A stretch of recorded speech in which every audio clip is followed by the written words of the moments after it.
Olá pessoal, tudo bem? Hoje eu vou falar um pouco com vocês sobre cultura erudita, especialmente voltado e aplicado para o campo musical. Sugestão do trabalho da nossa querida professora Suzana, meu grupo que é composto por Aline e Lívia, Marcos e a minha pessoa, Eduardo. Vamos falar um pouco sobre isso, sendo cada membro do grupo responsável pela fala e explanação de um determinado ponto e um tópico específico. Bom, primeiro, eu gostaria de compreender e debater com vocês o próprio conceito de cultura, né? Segundo Ruth Benedict, uma socióloga, ela explica que a cultura é a lente pela qual nós vemos o mundo.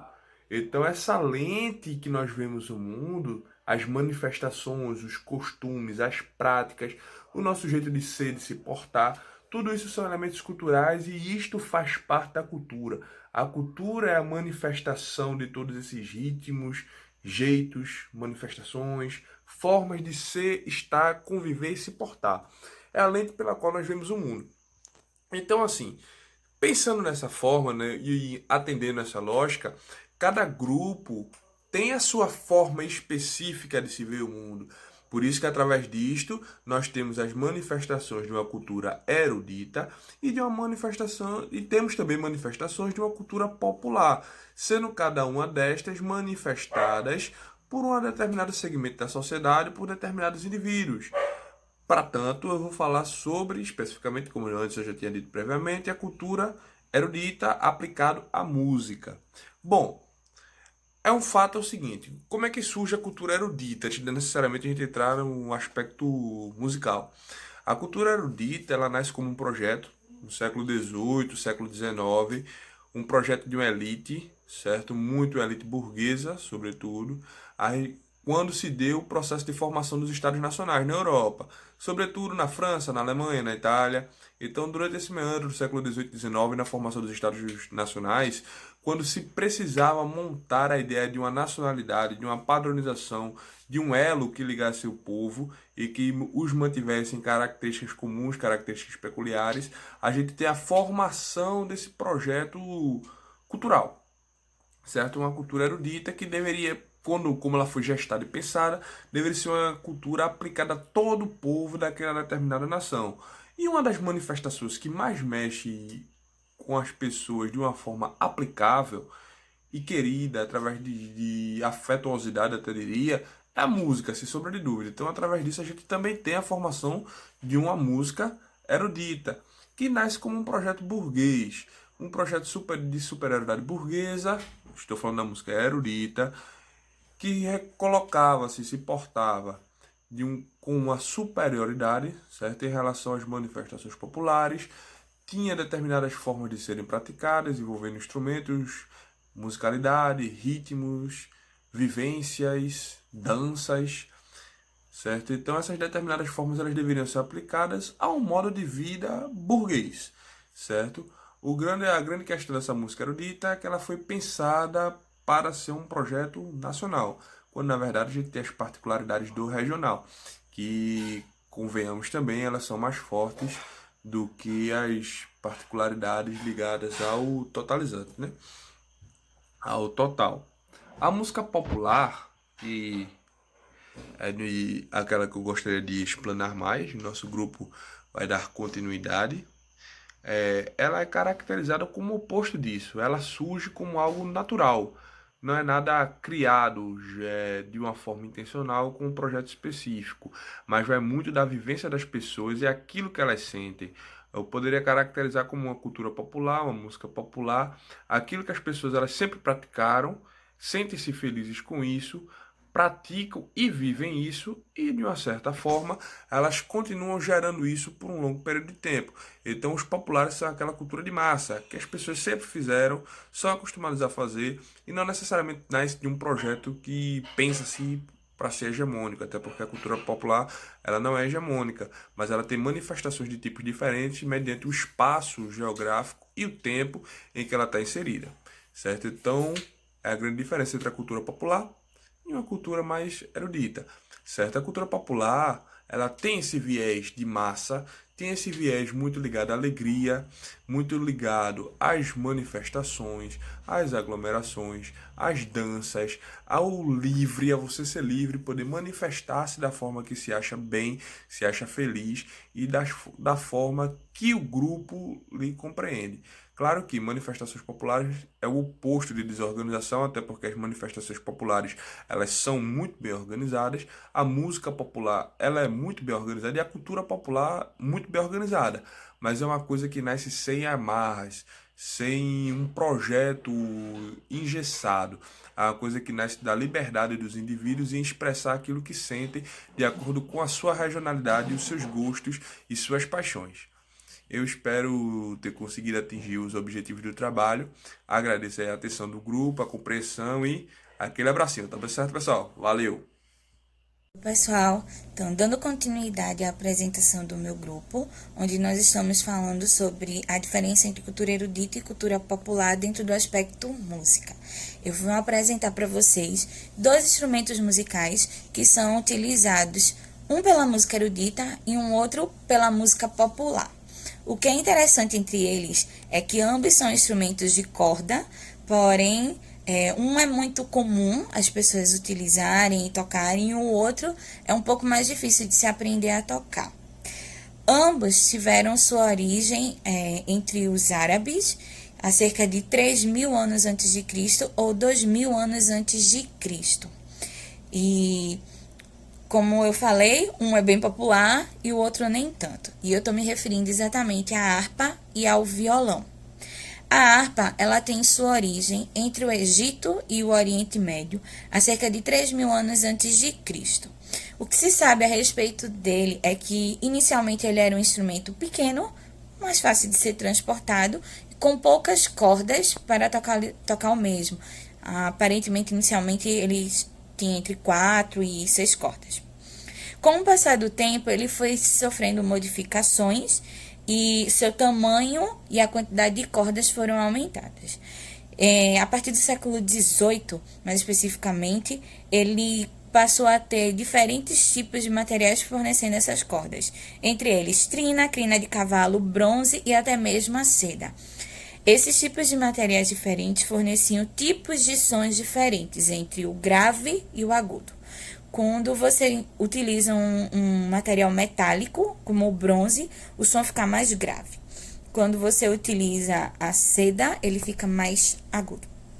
Por exemplo, atualmente existe o que ficou conhecido como a harpa moderna, onde ela é formada de 47 cordas, sendo 11 feitas de material metálico, e ainda podem ser aumentados a quantidade de os diferentes tipos de sons com o auxílio de 7 pedais. A harpa ela é muito utilizada nas orquestras sinfônicas ou na produção de música clássica, música mais instrumental, por assim dizer. E ela é tocada utilizando a ponta dos dedos e quando a pessoa vai tocar, ela fica sentada, a arca fica apoiada na frente dela e aí ele vai utilizando os dedos para criar esse som, que é bem... É um som muito próximo, por ser instrumento de corda, e outros instrumentos de corda que tocam muito em orquestras sinfônicas, como violino, violoncelo e até mesmo a viola. Viola clássica, corrigindo. O instrumento que é muito conhecido popularmente é o violão. O violão, ele surgiu, existem algumas teorias que falam que ou ele veio derivado da cítara romana ou mesmo do alaúde árabe. Então, por isso que eu falei que ele pode ter origem árabe. Tecnicamente, ele surgiu há cerca de 2.000 anos antes de Cristo e, como eu falei, ele é um instrumento de corda que pode ter uma quantidade diferente de cordas. Existem violões, de 4, de 6, de 8 e até mesmo de 12 cordas. A quantidade de cordas também vai significar uma facilidade ou mesmo dificuldade de se tocar o mesmo. O violão mais popular é o violão de 6 cordas. O violão de 12 pode ser utilizado até mesmo na produção de música clássica. Basicamente, ele é formado por uma caixa que geralmente é feita de madeira em formato de 8, com o auxílio dessas cordas. Essa caixa, que é em formato de 8 de madeira, ela ajuda a facilitar a acústica do mesmo, aumentando a propagação do som. O violão é um dos instrumentos mais fáceis de ser aprendido a tocar de corda. Assim como a harpa, ele é tocado utilizando a ponta dos dedos para formar as notas vamos dizer assim, no cabo do violão, no começo do cabo do violão. E na parte mais arredondada, que tem exatamente o formato do 8, pode ser utilizado tanto a mão como uma paleta para ajudar a tocar o mesmo.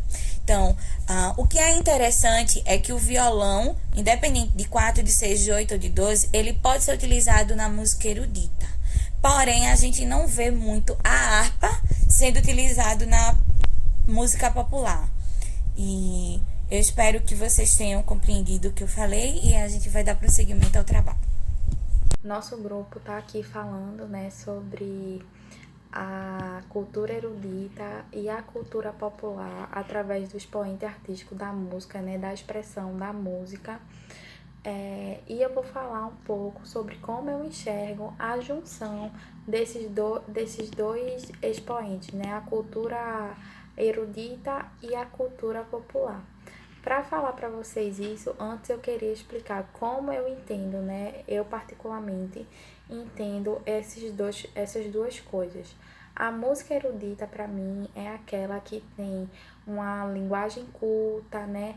Na sua formação, ela tem formação orquestral, faz parte dessa formação o uso da partitura, né, tanto para sua escrita, né, para registrar a música, como para executar a música, se usa muito as partituras, porque dentro da cultura erudita eu enxergo que tem muito a tradição da escrita, certo? Para a comunicação dessa música, tanto para a comunicação como para o ensino dessa música, a tradição escrita é muito forte.